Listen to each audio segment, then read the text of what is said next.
ನಮಸ್ಕಾರ ವೀಕ್ಷಕರೇ, ಶಾಸ್ತ್ರವಾಣಿ ಯೂಟ್ಯೂಬ್ ಚಾನಲ್ಗೆ ಸ್ವಾಗತ.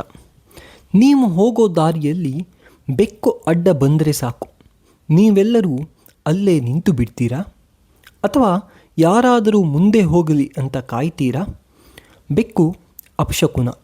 ಬೆಕ್ಕು ದಾರಿಗೆ ಅಡ್ಡ ಬಂದರೆ ಕೆಲಸ ಹಾಳಾಗುತ್ತೆ ಅನ್ನೋದು ಮೂಢನಂಬಿಕೆ. ಇದು ನಮ್ಮ ಸಮಾಜದಲ್ಲಿ ತುಂಬ ಆಳವಾಗಿ ಬೇರೂರಿದೆ. ಆದರೆ ಇದು ಎಷ್ಟರ ಮಟ್ಟಿಗೆ ನಿಜ?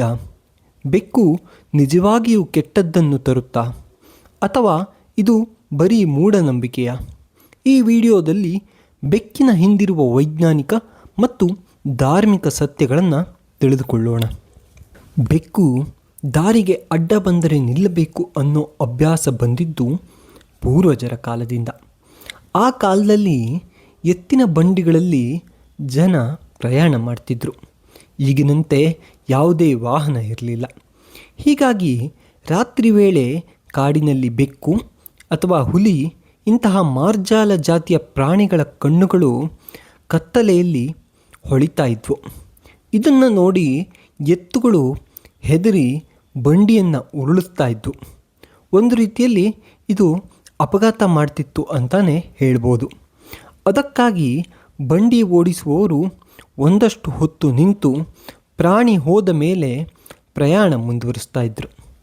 ಆದರೆ ಇಂದು ನಾವು ಕಾರು, ಬೈಕಿನಲ್ಲಿ ಹೋಗುವಾಗ ಬೆಕ್ಕು ಕಂಡರೆ ನಿಲ್ಲುವುದು ಎಷ್ಟರ ಮಟ್ಟಿಗೆ ಸರಿ ಅನ್ನೋದು ಪ್ರಶ್ನೆ.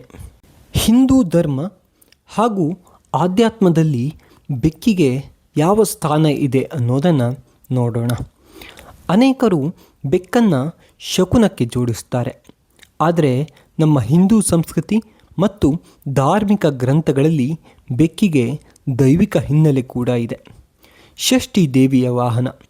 ಹಿಂದೂ ಪುರಾಣಗಳ ಪ್ರಕಾರ ಮಕ್ಕಳನ್ನು ಮತ್ತು ಸಂತಾನವನ್ನು ರಕ್ಷಿಸುವ ಷಷ್ಠಿ ದೇವಿಯ ವಾಹನವೇ ಬೆಕ್ಕು. ಹೌದು, ಹಿಂದೂ ಶಾಸ್ತ್ರಗಳ ಪ್ರಕಾರ ಮಕ್ಕಳ ಸಂತಾನ ಭಾಗ್ಯಕ್ಕಾಗಿ ಗರ್ಭಿಣಿಯರ ಮತ್ತು ನವಜಾತ ಶಿಶುಗಳ ಆರೋಗ್ಯ ಹಾಗೂ ರಕ್ಷಣೆಗಾಗಿ ಷಷ್ಠಿ ದೇವಿಯನ್ನು ಪೂಜಿಸೋದು ಅತ್ಯಂತ ಶ್ರೇಷ್ಠ. ಪುರಾಣಗಳ ಪ್ರಕಾರ ಈ ದೇವಿಯು ಮಾತೃತ್ವ ಮತ್ತು ಸಂತಾನದ ಅಧಿದೇವತೆಯಾಗಿದ್ದು, ಆಕೆಯ ವಾಹನವಾಗಿ ಬೆಕ್ಕಿಗೆ ಪವಿತ್ರವಾದ ಸ್ಥಾನವನ್ನು ನೀಡಲಾಗಿದೆ. ಆದ್ದರಿಂದ ಸಂತಾನ ಭಾಗ್ಯವನ್ನು ಬಯಸುವ ದಂಪತಿಗಳು ಹಾಗೂ ಗರ್ಭಿಣಿಯರು ಷಷ್ಠಿ ದೇವಿಯನ್ನು ಭಕ್ತಿಯಿಂದ ಆರಾಧಿಸಬಹುದು. ದೇವಿಯ ವಾಹನವಾದ ಬೆಕ್ಕನ್ನು ನಿಂದಿಸದೆ, ಅದಕ್ಕೆ ಯಾವುದೇ ಹಾನಿ ಮಾಡದೆ ಪ್ರೀತಿಯಿಂದ ಕಾಣುವುದು, ಆಹಾರ ನೀಡುವುದು ದೇವಿಯ ಕೃಪೆಗೆ ಕಾರಣವಾಗುತ್ತದೆ ಎಂಬ ನಂಬಿಕೆ ಇದೆ.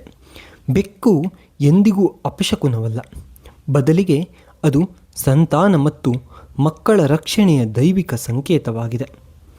ಪರಾಶರ ಸ್ಮೃತಿ.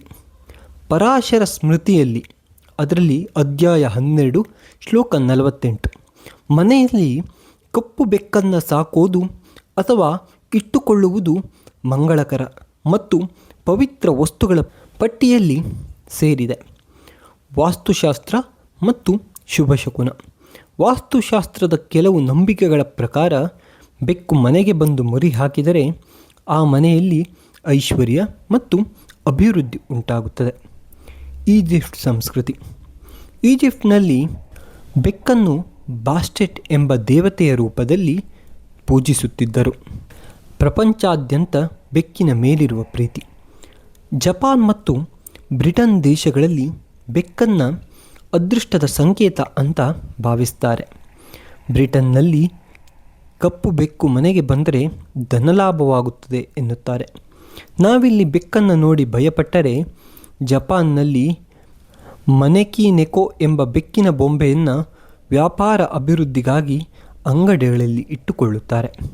ಮಿತ್ರರೇ, ಬೆಕ್ಕು ಕೂಡ ಭಗವಂತನ ಸೃಷ್ಟಿಯ ಒಂದು ಮೂಕ ಪ್ರಾಣಿ. ಅದಕ್ಕೇನು ಅಪಶಕುನ ತರುವ ಶಕ್ತಿ ಇಲ್ಲ. ಮೂಢನಂಬಿಕೆಗಳಿಂದ ಹೊರಬಂದು ಈ ಮುದ್ದಾದ ಜೀವಿಯನ್ನು ಪ್ರೀತಿಸೋಣ. ಈ ವಿಡಿಯೋ ನಿಮಗೆ ಇಷ್ಟವಾಗಿದ್ದರೆ ಲೈಕ್ ಮಾಡಿ, ನಿಮ್ಮ ಫ್ರೆಂಡ್ಸ್ಗೂ ಶೇರ್ ಮಾಡಿ, ಹಾಗೂ ನಮ್ಮ ಚಾನಲ್ನ ಸಬ್ಸ್ಕ್ರೈಬ್ ಆಗೋದನ್ನು ಮರೆಯಬೇಡಿ. ಧನ್ಯವಾದಗಳು.